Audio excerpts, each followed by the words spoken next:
So your math libs, if you did more than when you initially turned it in, I did already regrade it and update that. So now I'm gonna hand them all back to you. Listen, I only want you to put it back in this folder if and when you do more on it. So I don't want you to just keep turning it in every day. Only if you do more do I want it back so that I could regrade it and then give it back to you. Otherwise, like if you're totally fine with your math lab grade how it is, then you do not need to turn it back in.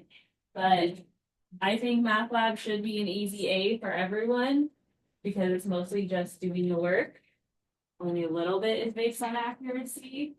And you have me to help you, so there's no reason to forget.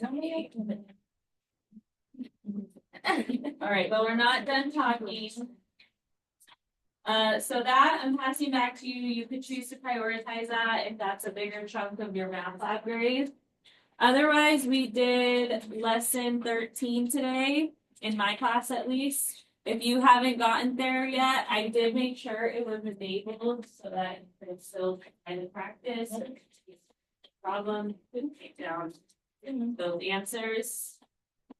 But yeah, so when you guys are all here, whatever practice is for that day, I expect you all to be able to do at 80% or higher. So that's your other task today. And really, it's nothing new. It's a part 2 of lesson 12 that's so-called reasoning about exponential graphs.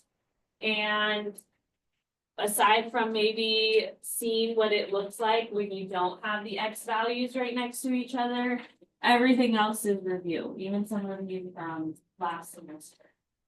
So most of your teachers post the notes in advance. I mean, if not, let me know if you want to see it.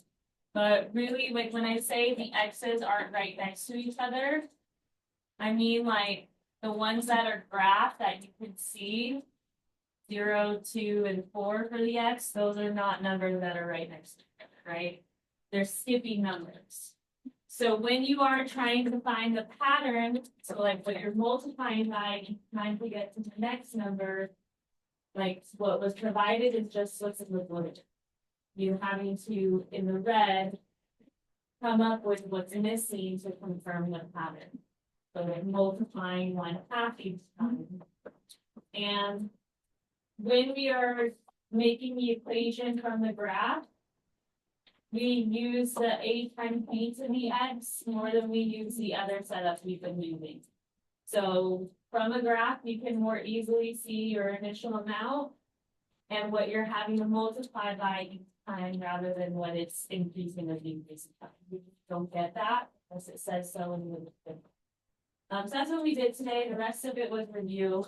So just making the equation from the graph, even when the numbers are not all right next to each other, still being able to accomplish that. So I still think it's doable, but of course I'm here if you have any questions as we go.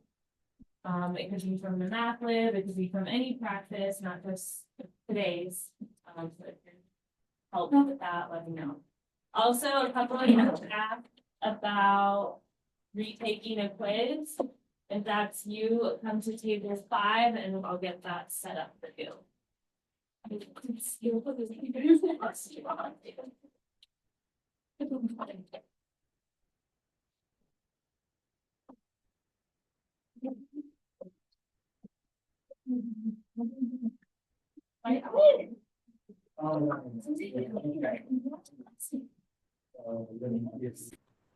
Okay, so number 9 on the math lib, at 5 p.m., Vera took 400 milligrams of medicine to help relieve her headache.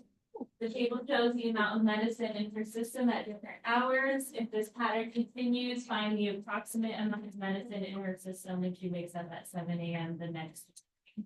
So it's giving you the pattern essentially and time. Let's see what it is. Time can vary based on where you're starting. I'm going to use this as where time is 0. So it's going to be hours since 5 p.m. And for your exponential functions, let's use a setup that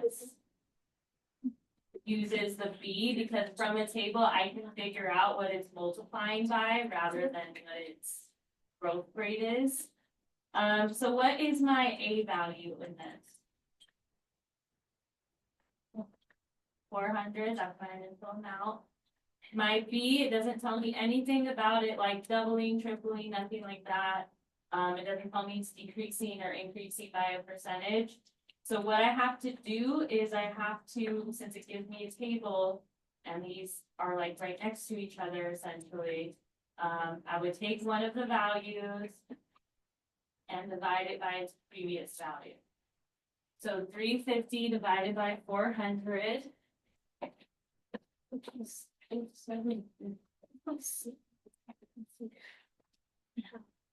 It should be a number smaller than 1. So I got 0.875.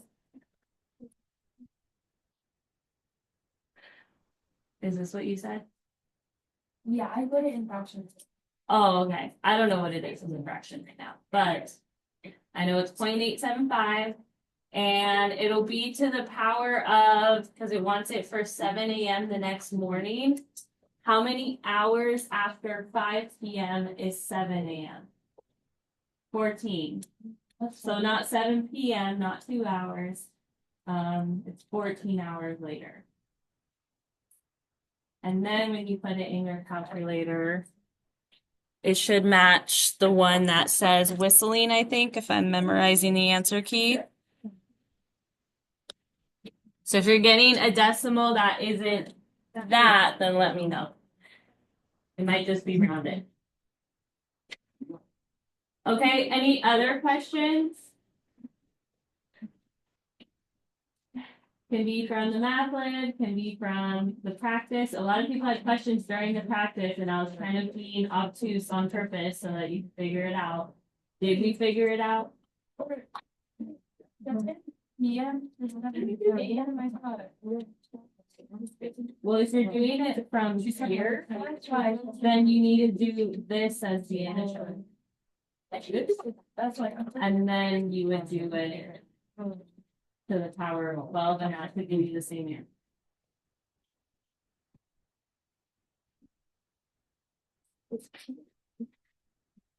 All right, any other questions?